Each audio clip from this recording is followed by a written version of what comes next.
Want to shop Walmart Black Friday deals first? Walmart Plus members get early access to our hottest deals. Join now and get 50% off a 1-year annual membership. Shop Black Friday deals first with Walmart Plus. See terms at walmartplus.com.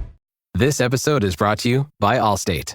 Some people just know they could save hundreds on car insurance by checking Allstate first. Like you know to check the date of the big game first before you accidentally buy tickets on your 20th wedding anniversary and have to spend the next 20 years of your marriage making up for it. Yeah, checking first is smart. So check Allstate first for a quote that could save you hundreds. You're in good hands with Allstate. Savings vary. Terms apply. Allstate Fire and Casualty Insurance Company and Affiliates. Northbrook, Illinois. Okay, I have to tell you, I was just looking on eBay where I go for all kinds of things I love, and there it was. That hologram trading card. One of the rarest, the last one I needed for my set. Shiny like the designer handbag of my dreams. One of a kind. eBay had it, and now everyone's asking, ooh, where'd you get your windshield wipers? eBay has all the parts that fit my car. No more annoying. Just beautiful. Whatever you love, find it on eBay. eBay. Things people love.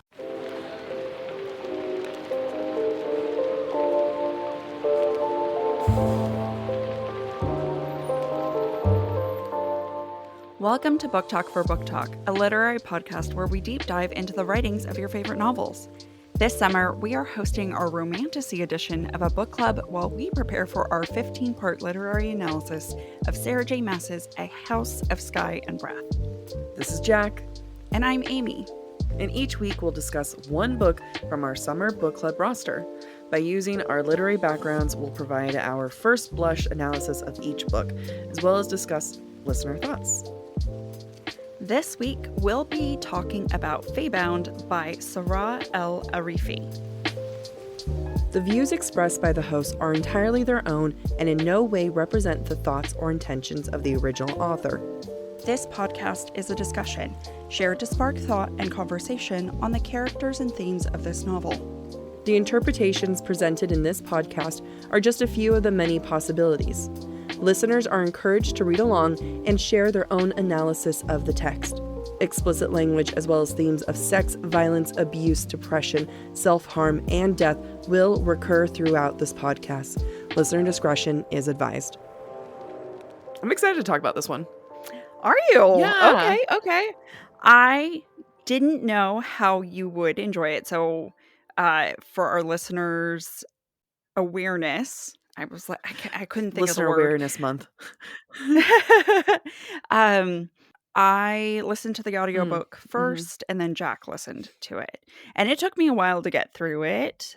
Jac, you had less time at your disposal to get through it. So I'm interested to hear what your first reaction was. Yeah, I mean, like, this is actually probably the closest we've recorded something after me finishing reading something, because I finished yesterday.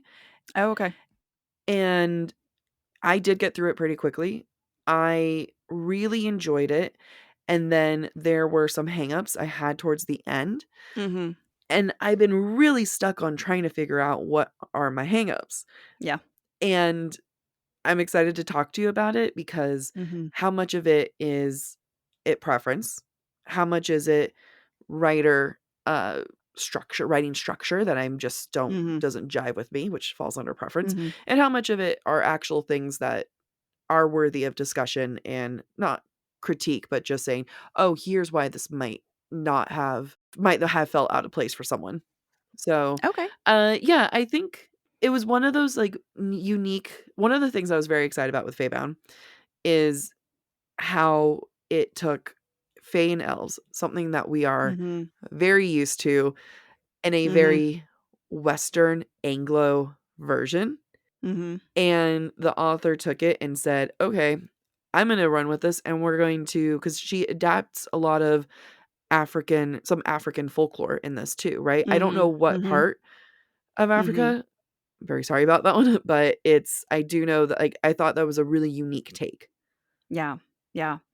I agree. And so I believe that this is the author's third book that she's written based on my light research, and she is of Ghanaian and Sudanese heritage.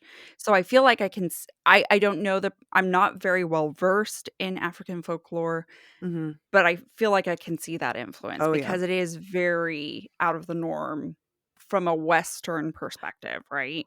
Oh, yeah. I thought there were elements of the world building and the fantasy and the magic system that were mind blowing for me. I thought they were really, really.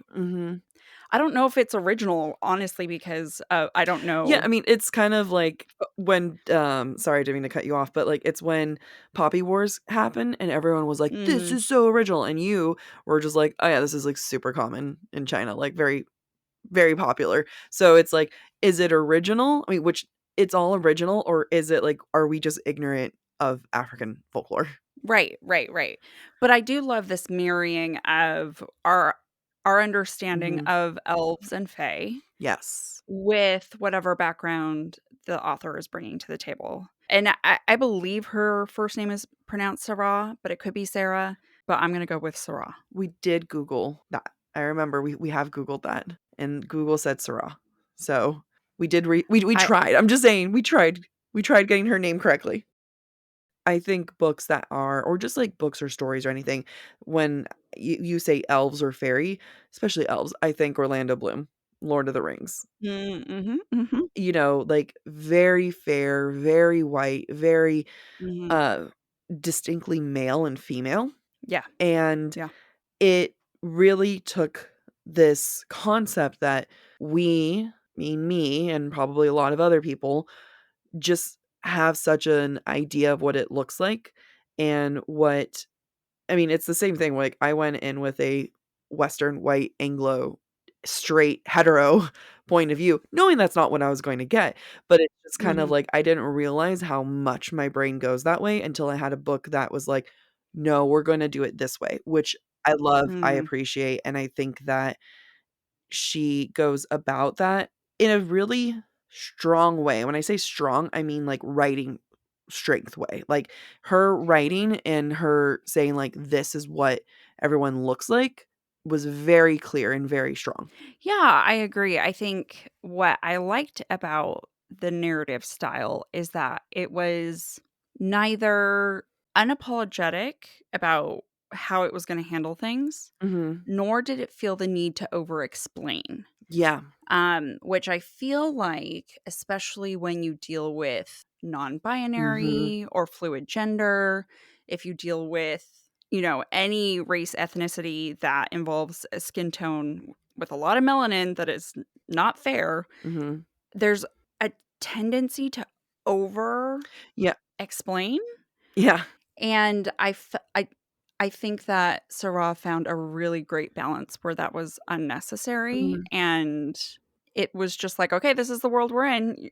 Learn to accept it. Okay, great. Let's go."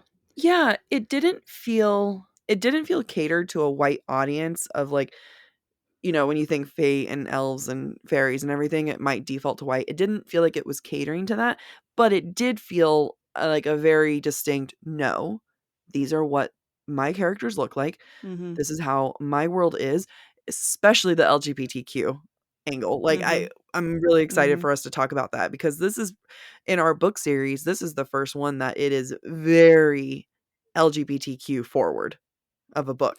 Yeah. Yeah, which I feel like has been really lacking in the romantasy genre. Yeah, in a lot of genres, but especially the A lot of romantasy, yeah. genres. Yeah. So I am very excited to talk about that. I think that, like you, I had hangups, Mhm. and I'll be interested to discuss those with you because, again, they might be preference, and I have a feeling some of my hangups will not be your hangups and vice Why versa. am I so determined for us to have the same hangups? I'm like, "No." Because Please. you're so determined for us to lift the same weights as well. I don't know why at the gym when we go together, I'm so like, "Alright, we're gonna have to lift the same weight here, Amy." I don't know, it's just you push me in the sense of, like which you don't. I'm like, "Okay, Amy did this much. I have to do this much. I don't wanna let her down, coach." I don't want to let you down.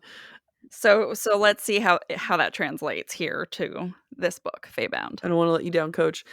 Let's start with LGBTQ Okay. because I think that is probably one of the dominant traits here of the book. Mhm. Mhm. And we're going to read a couple of listener comments. And the first one is I actually really liked the gender fluidity of the characters. I think it was executed really well. I agree with that. I feel like never was there a point where Sarah was like, these are their pronouns. Yeah. Let me call them out for Yeah. you before we talk about this character. Instead, it was their pronouns were just there and you just went on Mhm. with your day. And I feel like the visual representation as well as the narrative representation really aligned with my experience of Mhm. interacting with people who are gender fluid or non-binary. And I really appreciated it because it wasn't difficult. Yeah. And Sarah does not write this to preach to us, I don't think, but it was a really big learn it was a lesson for me Oh, yeah. that the way we talk about gender, the way we write about gender does not have to be instructional. It does not have to be preachy. It doesn't have to come with explanation. It doesn't. It doesn't. And I thought she did that really, really well. Yeah, I there were so many times, not so many, but there were a few times where we would have been fair amount into dialogue, fair amount into introduction with the character, and then I'm like, "Oh, wait, we've been using they them for a while." And Mhm. Mhm. it's not like you said, it's not with like some kind of preamble. Like it just is. Yeah. And whenever people love to bitch and moan about, pronouns and stuff, it's like this is such a good book to be like, "Look, do you notice how the book did not lack anything? If you had changed Mhm. those moments to he, him, she, they, or she, her, it would not have changed a single thing about that. It just like you can respect a character and a human and their pronouns, Yeah. and it it was so seamless with the Mhm. story, and it wasn't, um and like you said, like, what was she preaching to us? It didn't feel like it, but, like, maybe she was, but also, like, Yeah. if she was, then she did it the way that I hope she was trying to do it in the sense that it worked in the in the way that I was like, "Yeah, no, this is awesome." Yeah, I think the lesson that I learned from this is that internally, with the narrative perspectives that we're dealing with, Mhm. the default assumption for pronouns was always they, them Yeah, yeah. until there was clarity, right? Yes. And I think that was a lesson for me that, and I find this to be true in business writing too.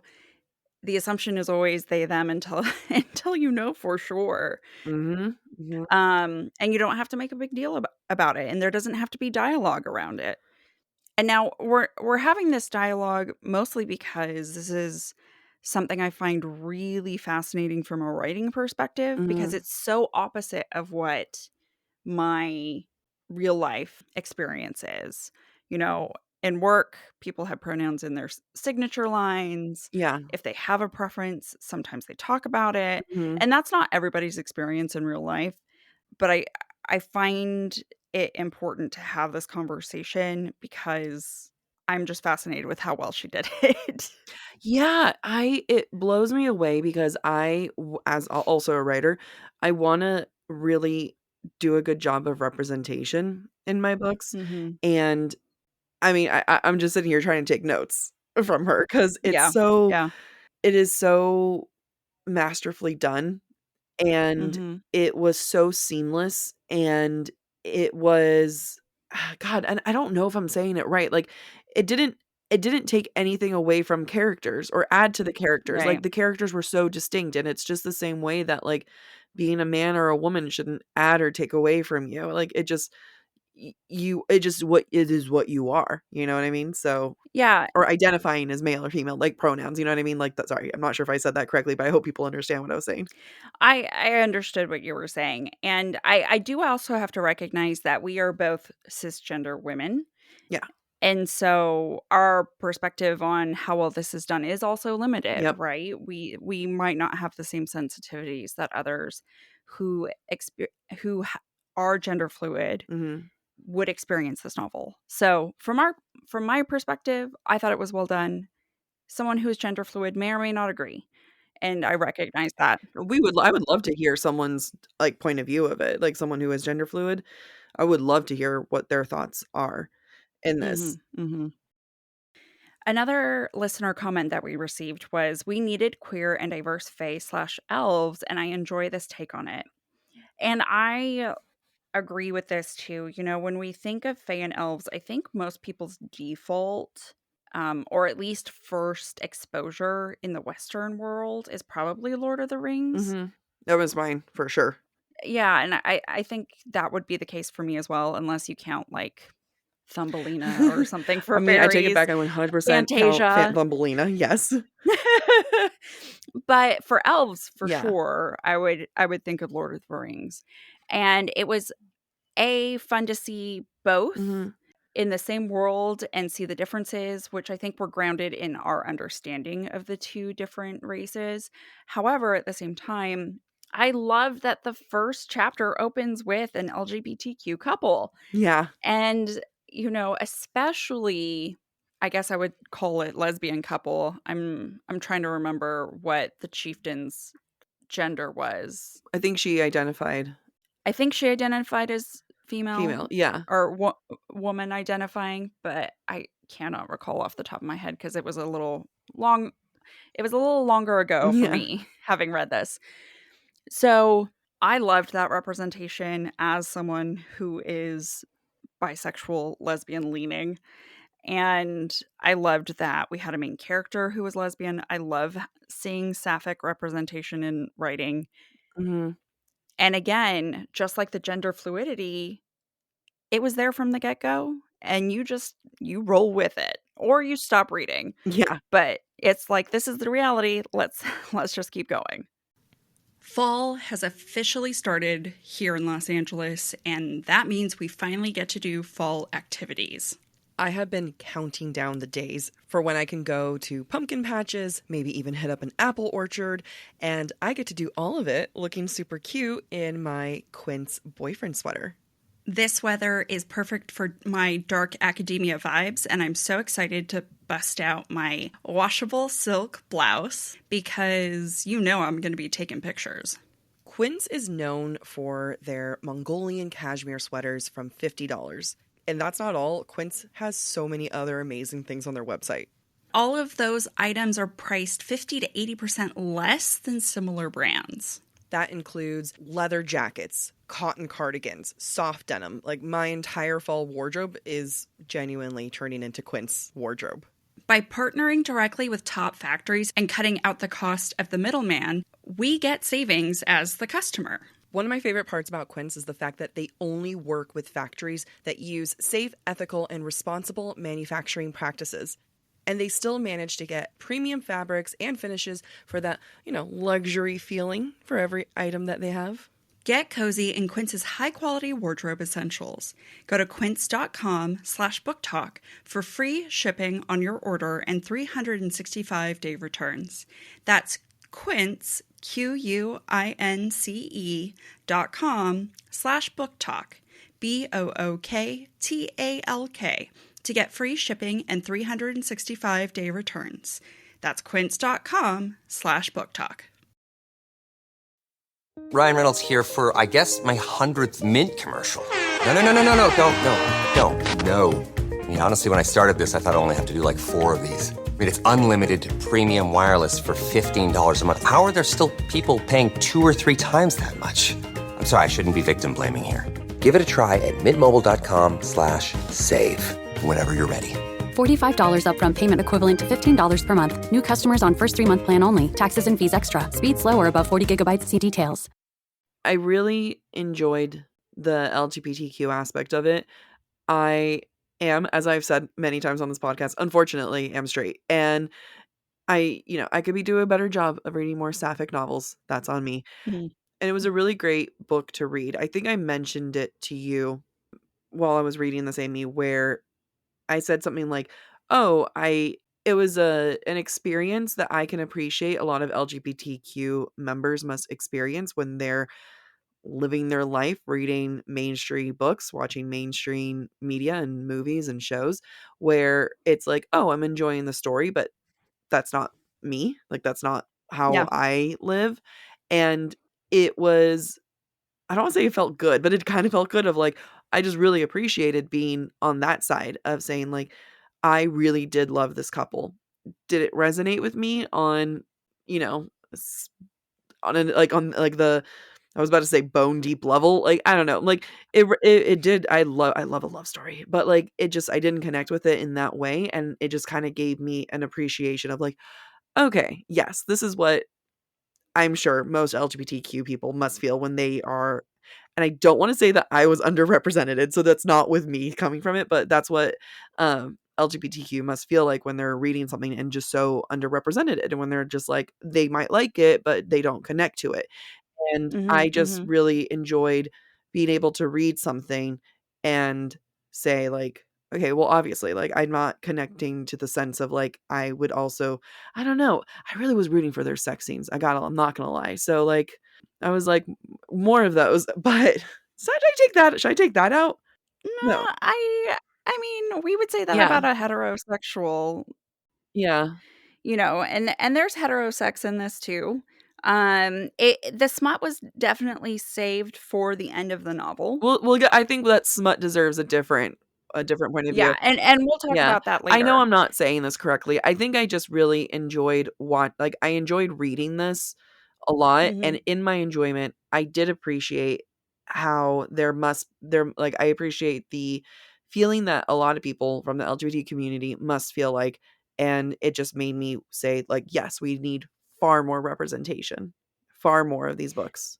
Yeah, I how do I wanna respond to that? I spent a lot of time reading fan Mhm. fiction growing up about gay men manga, Yeah. and obviously I am not male. However, it really resonated with me, and I think that was because I had a lot of exposure to it. Mhm. I think that it is very difficult unless you're looking in, like, the wee recesses of the internet, Mhm. sometimes hard to find LGBTQ representation and to find stories that you don't have the same identity, but that you resonate Yeah. with. Yeah. And I think that's a quantity, issue Mhm. more than Mhm. anything, right? And publishers not taking the risk on things on Right, books with representation. right. I agree. Now I am, as I've already said, lesbian. And even I would say I didn't really connect with these characters, even the lesbian ones, but I appreciated having representation. So I feel kind of in the same boat, and Yeah. it's not because of our sexuality. I think it's just because of the way it was written. I Okay, so I guess where I kinda wanna, like, clarify where I stand. I think that where I didn't connect is the sense of, like, I loved it, but it was, like, it's the same way that when I was, like, reading, when I hear, like, Lentils, sorry. When I would hear Lettle's Little. story and with Ryan, oh my god, I was eating that up. Like, I was like, "Oh my goodness." With Yirin and her first lover, I can't remember her Mhm. name, I did like that too quite a bit. I agree that her love story with Fury towards the end, I think that's something to discuss. I think where I felt those moments, I think it was just more of a matter of like, I don't know, like just coming from a place of, it's just coming from a place of being like, I'm a straight woman. This is this, and I'm reading something that I did was not raised reading because it wasn't part of our mainstream media, and I was Mhm. reading it saying like, I just wish it was. It's interesting that you mentioned bringing up fan fiction where there's like with male couples and stuff. I This is not for us to get into. This is me not even knowing what the conversation is around this. But I know there's a conversation in the literary world about women writing male gay characters. Mhm. Mhm. We're not going to have that here today. I just know people are having it. No. Yeah, and yeah, we're not gonna talk about it because I'm not informed And enough about the no, discussions that I've yeah, had. neither am I. I just know people had those talks. Yeah, and And I will recognize there have been a lot of women writing about gay men in fan Mhm. fiction, a lot of female mangaka or manga Yeah. authors who write gay and draw gay manga. Mhm. So it is definitely a Yeah. subculture. 'Cause I've read a lot of men together. Like, I've read with fan fiction and with my, God bless Pucking Around, like, I've read then I went on my own journey there. I've read a lot of and consumed a lot of media with 2 men. I think this was just me being like, "Wow, I really not consumed anything where it is 2 women." Yeah, and I think that's a societal thing. For Mhm. some reason, we are and this is me making lots of assumptions and general statements, and I could be way off. However, my perception is that and this hierarchy, mind you, exists within the LGBTQ world as Mhm. well. Homosexual men dominate. They're the most accepted over lesbians, Mhm. over bisexual, over Mhm. trans. And there is this hierarchy. I mean, I had a homosexual coworker who was a good friend of mine, but he used to tell me all the time, Yeah. you just need to make up your mind. It's not that hard to choose as a bisexual woman. Yeah. He's like, It's men or it's women. Just choose one. Mhm. You don't. It doesn't have to be one or the other." So there's marginalization in the LGBTQ community as well, Oh, yeah, yeah. and I think we see some of that in the type of media that we consume. I mean, think about the way that there's, like, how many gay bars are in the country and how many lesbian bars are in the country. Yep. It is shocking how little. Like, there's, like, a handful in America. It is, Yeah. uh, Of lesbian lesbian bars. bars, yeah, lesbian bars.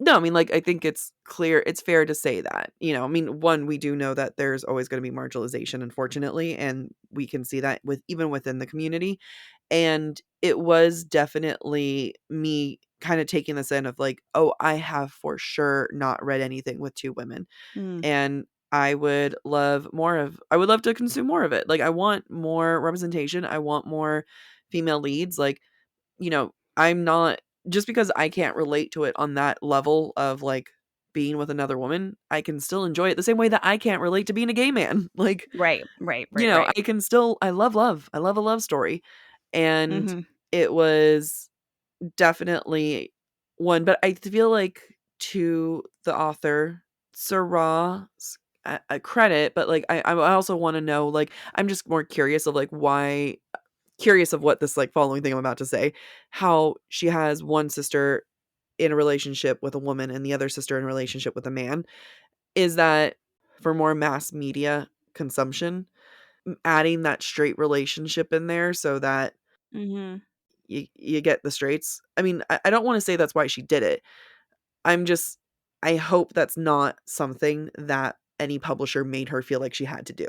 That's all, yeah. Yeah, that's fair. I mean, if we look at some of the relationships that we see 2 women together, 2 men together, Mhm. and a man and a woman. I mean, actually, one is gender fluid and the other is a man, if you think about, the cousin and Oh, right, right. wow, I'm The blanking on cousin names right and now. I can't remember names, and the dresser, the stylist. Yeah, the Well, I mean, stylist. if you really look at it, they are the only hetero couple pairing there, because even with Fury's ex-lover and Are hetero, you mean Lettel Lettel? and Ryan. Yeah. Yeah, everyone else is couple like, there's a bunch of different couplings, but, like, again, I love the diversity. I love mixing it up. Mhm, And mhm. God, I ate it up. I ate up Lettel's and Ryan's love story. I love angst. Really? So I guess let's talk about Lettel and Mhm. Ryan, Yeah. um, because I found them extremely annoying. And I love reading. I mean, I enjoy heterosexual romance stories as well. Mhm. I think Lettel was not I had such a hard time having empathy for Mhm. Lettel. I found her extremely frustrating. Mm. And so I had no I did not care about the relationship between Little and Ryan. Interesting. I will say, so we both listened to this book. The narrator, I think, kind of did Little dirty. Yeah, that's fair. And one of our listeners said that as well, I think, in the comments. The comments. Let me just pull it up really fast. Oh, yes.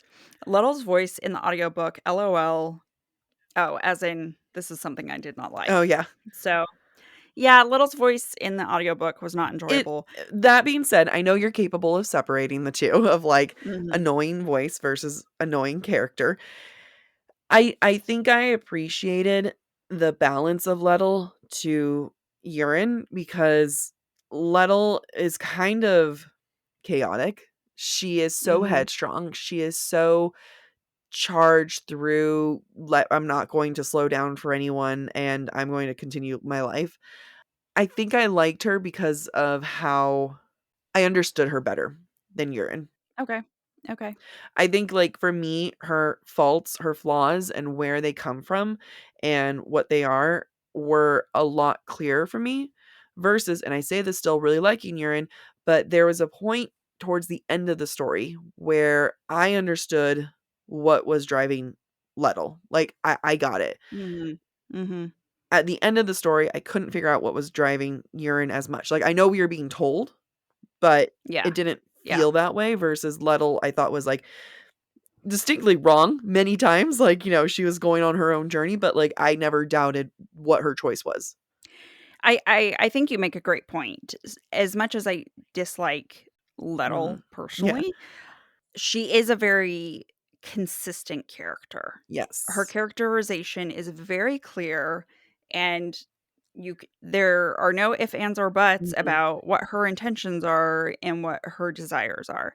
Urine, I agree. I did identify with her in the beginning of the novel, and I felt like as the novel continued, she was less on a path that was determined by her desires and motivations and more on the path of, and this is me speculating, but it felt like it was more on the path of where the author wanted her to go. I 100% agree. I can't throw anything at you, but I agree. The Urine at the beginning, total solid made sense character. Yeah. Urine at the end, it felt like the author knew where she wanted the book to end, how book 2 is supposed to lead up.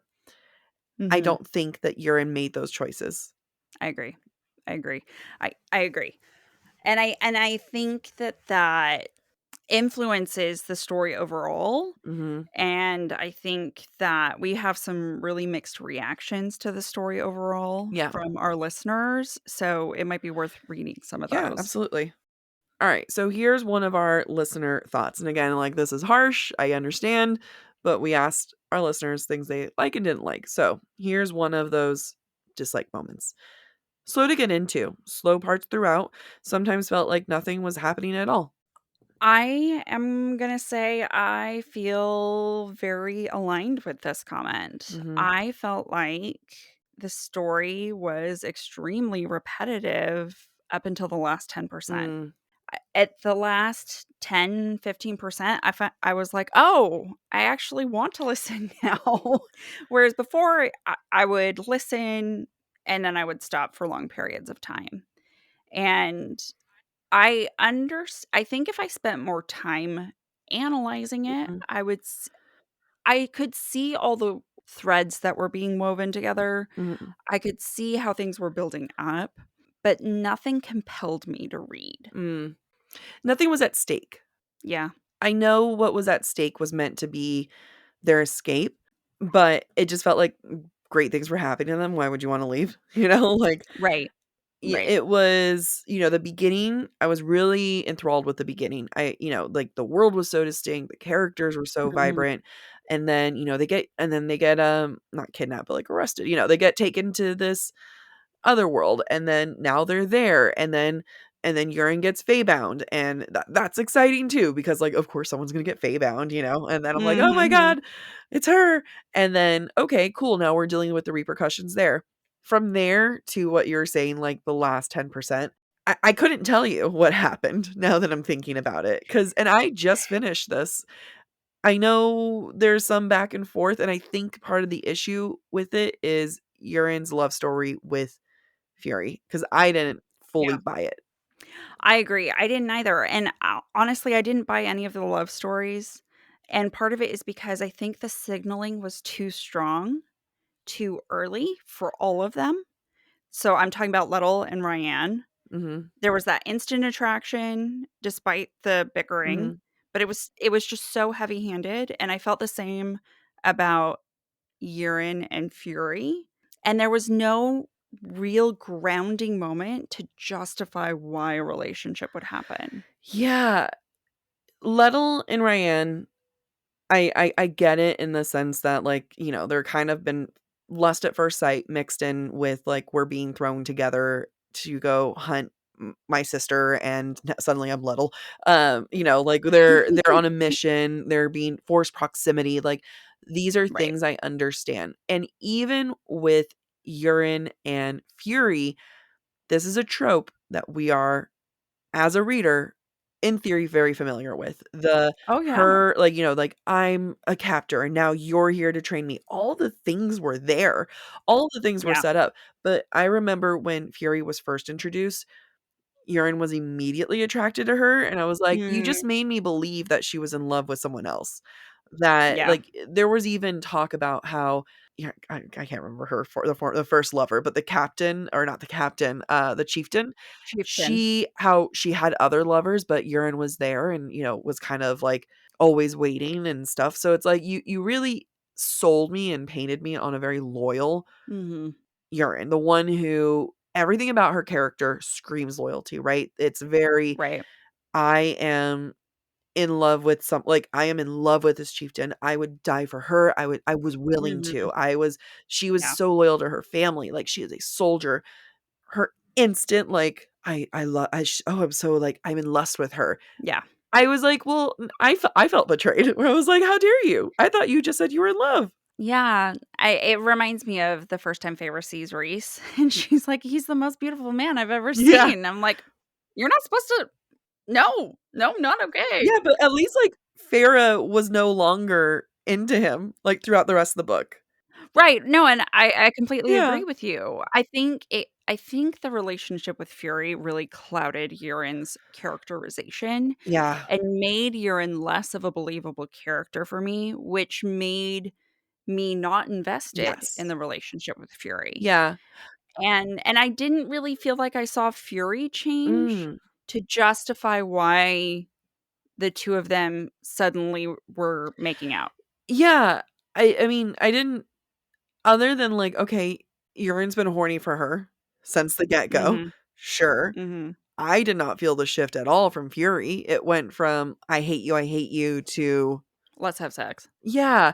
I feel like it would have been really more, it would have been more if, I'm curious of how it would have been like if the buildup to their romantic climax was just a kiss Mhm. and Mhm. nothing more. Mhm. Because the stakes of her wanting to leave and go home, I didn't believe Her being her being Urine, sorry, thank you, of wanting to leave and go home became less and less believable the more she was yeah, falling for Fury.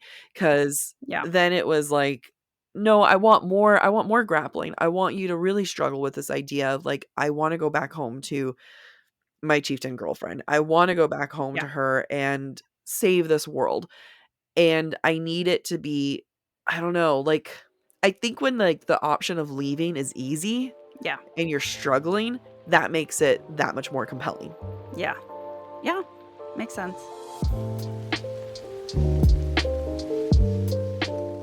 Thank you for listening to part 1 of this week's episode of Book Talk for Book Talk. Stick around for part 2, which airs on Thursday. We encourage you to rate and subscribe to our show on your preferred podcast listening platform. We would love to hear your thoughts based on today's conversation. If you'd like to submit your take on any of the books we plan to discuss later this summer, please be sure to follow us on Instagram, where we ask for listener submissions. If you are enjoying the podcast, Please visit our website, booktalkforbooktalk.com, to view our latest merch and learn about supporting the show through Patreon, Ko-Fi, or Venmo. You can also follow us on TikTok or Instagram at the handle BookTalkForBookTalk. Bye. Just bring it closer to me, even though I don't need it closer to me. I will learn how to speak softly. All right, go ahead.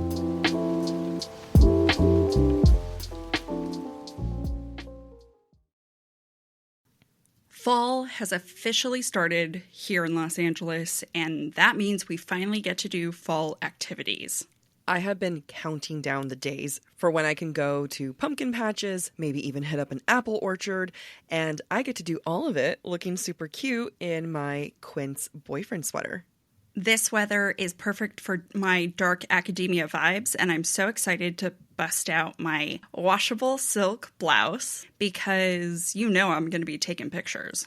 Quince is known for their Mongolian cashmere sweaters from $50.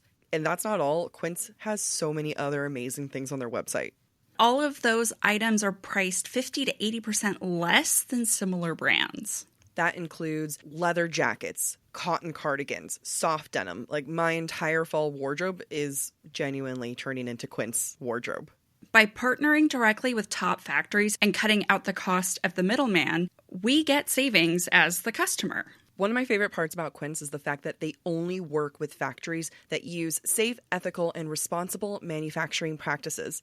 And they still manage to get premium fabrics and finishes for that, luxury feeling for every item that they have. Get cozy in Quince's high-quality wardrobe essentials. Go to quince.com/booktalk for free shipping on your order and 365-day returns. That's Quince, QUINCE.com/booktalk, BOOKTALK, to get free shipping and 365-day returns. That's quince.com/booktalk.